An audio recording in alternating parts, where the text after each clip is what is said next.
back to my channel. If you're new here, my name is Donna. I talk about travel, solo travel, and living abroad. Right now, I'm living abroad in Korea, and I want to talk about my trip to Thailand. I also went to Singapore and Malaysia, but I'm just going to be talking about Thailand in this trip and about traveling solo in Thailand. If you've never traveled solo and it's something you want to do, I would say 100% go for it. Even if it's something you don't want to do, traveling solo is something I would suggest to everyone. If you're worried about being lonely and you want to meet friends, this is going to be the perfect video for you. So I'm just going to tell you a bunch of tips and tricks and how I was able to make a lot of friends on this Thailand trip, and I didn't feel alone. Okay, so I stayed in Krabi, Thailand. Last time I stayed in Phuket, and honestly, I really did not have the best time making friends, even though that is more touristy. Something about Krabi just being smaller. Okay, I need to correct myself here. Krabi actually isn't smaller than Phuket. I think I just picked a better hostel to stay at this time around.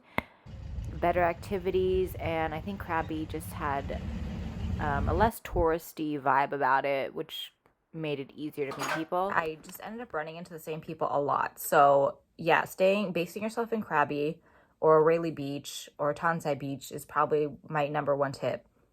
Okay, so I'm just gonna go over how it all started. So I landed on Tuesday at 4 p.m. and I took a taxi from the airport. I believe it cost like at least 600 baht.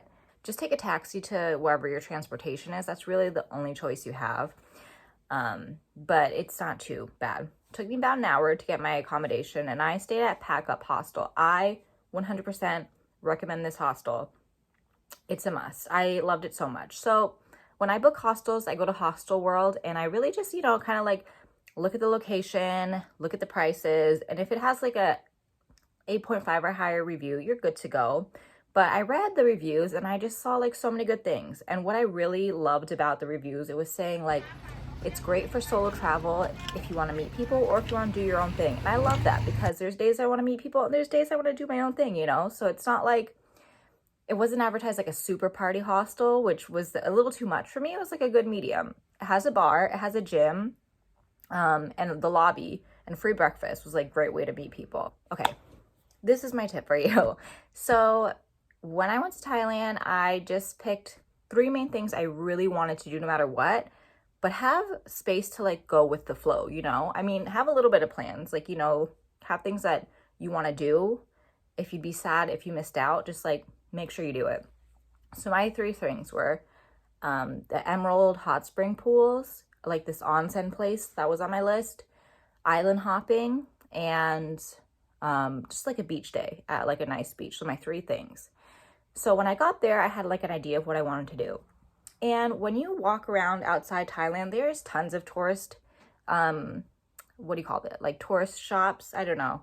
Tour guides everywhere, like marketing and like, trying to get you to do things. So don't worry about that. Like there's going to be plenty of places to get you like a good deal to do something. So I walked around, I compared the prices for like island hopping at different booths, but I also went to the front reception desk at my hostel. This is important. So like, I think this is why hostels are better than hotels, because like hotels also offer like tour packages, but like hostels, I kind of like it's easier to meet people on theirs. So I looked at the schedule, and on Wednesday which was my first day, Wednesday was a boat party. And I was like, that's perfect because I'd be able to like do island hopping on the 4 islands. And not only that, but party. I was like, okay, maybe I can meet some people, It basically picks up people from all their hostels from all over. And then it started at 1 p.m., which is kind of late. But which was really cool about this thing is that it ended at 8 p.m. And usually I'm the type to do things early in the morning and like have the evenings to myself, especially in Southeast Asia because it's so hot. But because this went so late, we got to swim with bioluminescent plankton, and it was so cool. That was like such a surprise. Highly recommend the boat party. So if you go to a hostel, you should be going to pack up, but wherever you end up, try to ask if there's like a boat party tour. So yeah, to pick up people at Railly Beach, and there's like 20 people. So I'm really excited, like to meet some people. And they were all kind of friendly with each other already. So I was a bit nervous, but don't let that stop you. Like always just introduce yourself either way, like people were getting on, I was like, hey, I'm Donna, you know, how are you, whatever.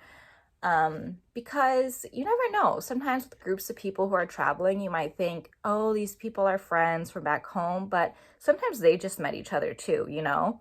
So yeah, like reach out, because when I'm in a group of people that I just met and I see someone by themselves traveling, I'm a bit hesitant to say something to them because I'm like, oh, maybe they're enjoying their time alone, so I won't. But if you're by yourself and you see a group and you kind of just say, hey, when they sit next to you, or like, where are you from? They'll like probably want to talk to you. So I met a lot of people on this boat tour. It is so much fun. We stopped on all these islands and they gave us time to like tour the beach and like, you know, take pictures and swim. And as the night got later and the sun was setting, they stopped the boat on the ocean and they just let us like jump off and like listen to music and swim around. And we had like snorkels and everything. And it was just so much fun. And this is when I started to like really make friends with people, and yeah, I love them. They were so much fun. They were so cool. And then we swam with the bioluminescent plankton. That was like one of the highlights of my trip.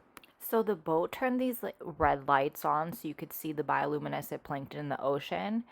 They put a rope out and we had to hold on to it and wear life jackets to go out because it was dark and the waves get bigger. But it was just so cool to swim next to the huge limestones, mountains of Thailand in the dark. It was just, oh my gosh. But yeah, you couldn't capture the plankton on the camera, on your cameras, because they just didn't photograph. But it actually like got on my friend's beard at the end of the night, and I was able to take a picture. Like, how cool is this?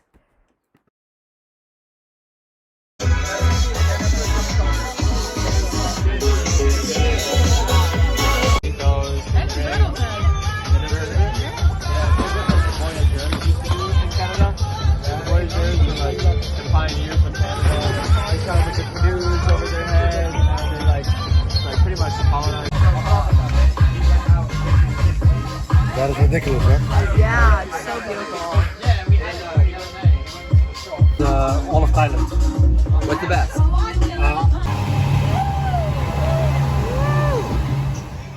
This was on our way to see the plankton. We played a ton of music and we had to play Down Under for all the Australians on the boat. It was so much fun.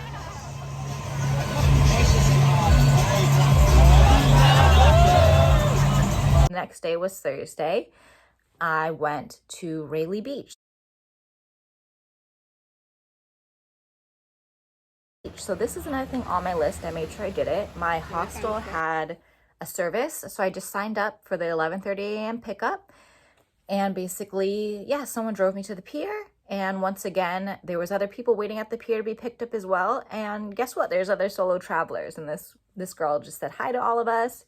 And then she realized I was also solo too, and we hit it off and we just started talking. And you know, it's really easy to strike up conversation when you're both traveling solo, because it's like there's so many questions to ask them because you don't know anything about them. Like, where are you from? Like, what do you do for work? Like, why are you traveling? How long are you traveling? Where are you going next? Where do you suggest I go? And it's just a different world with solo travelers. I don't know, it's a different etiquette. Like, it's not as weird as just like going up to a stranger when you're getting your coffee. I don't know, like it's just a different etiquette, I think. Like, we just look out for each other and we're always, it's just, I don't know, just don't be too nervous. And you know, we just got some dinner, walked around the beach. She let me borrow her snorkel and it was so beautiful. Love that beach. Got back in the evening. We had dinner. So I had already set up a plan to go to the Emerald Pools this day, and my new friend I met on the boat yesterday came with me. And we also met another solo traveler. This was the first person I've ever met from the Isle of Man, so I thought that was so cool. We love this place. I purposely went on a rainy day. You get a lot of those in Southeast Asia, but it's a good way to not waste a rainy day, because this was actually really relaxing on a rainy day. Like just sitting in these hot springs, letting our muscles relax, listening to the rain in the forest. So amazing.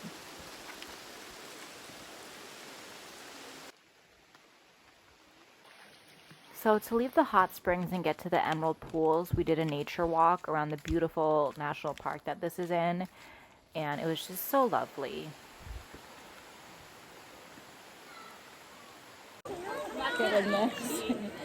Here we are swimming around. It was pretty crowded and touristy, but you can see why, because it's just so beautiful. Did some more walking around, and then you can go to these bodies of water that you can't swim in because of the quicksand, but you can look, and it's just so blue, so beautiful.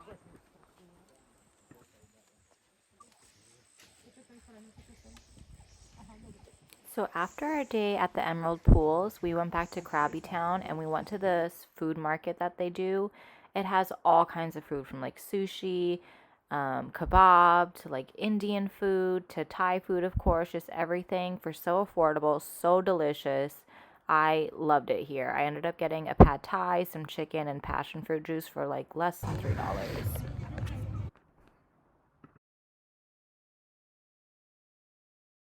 We had a great time, had dinner. Then I went back to my hostel Friday, and guess what? The same group of people who were on my boat party were at my hostel. And I was just like so happy to see them. I don't know why they were there because they weren't staying there, but my hostel, this is why I say to stay there. They are just great at doing so many services and providing you help with like getting your transportation all together. So basically, I was there for the full moon party. I had no idea it was happening, but the full moon party happens on Koh Phangan Island, and it's very difficult to get to. It was like a 6-hour trip. Their transportation was complicated, so they had the hostel like book everything for them, and then they were like, hey, join us for drinks at the bar, and like we had drinks at the bar. We had so much fun. We were playing so many drinking games that ended up into just like hilarious situations. And by that I mean we played drinking Jenga. I pulled a block out and I had to do a body shot off this guy. I thought he was such a cutie, so it was a win. Because they were going to the full moon party, they were like, yeah, you should come too, and I just went, you know. This is why I say like have your days open, because you just don't know what's gonna happen.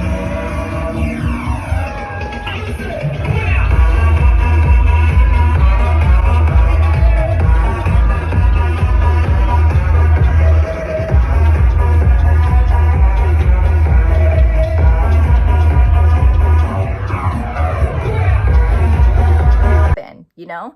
And I'm so glad I had that open. I'm so glad I didn't overbook myself and like try to go everywhere in Thailand, because yeah, this is another thing. I'd say like plan some extra days for surprises. Because I almost booked myself to go to Bangkok, and then I would have just never seen them, and I would have never had this once in a lifetime opportunity to go to a full moon party. So we just went together and we had a blast, and it was just like a great memory.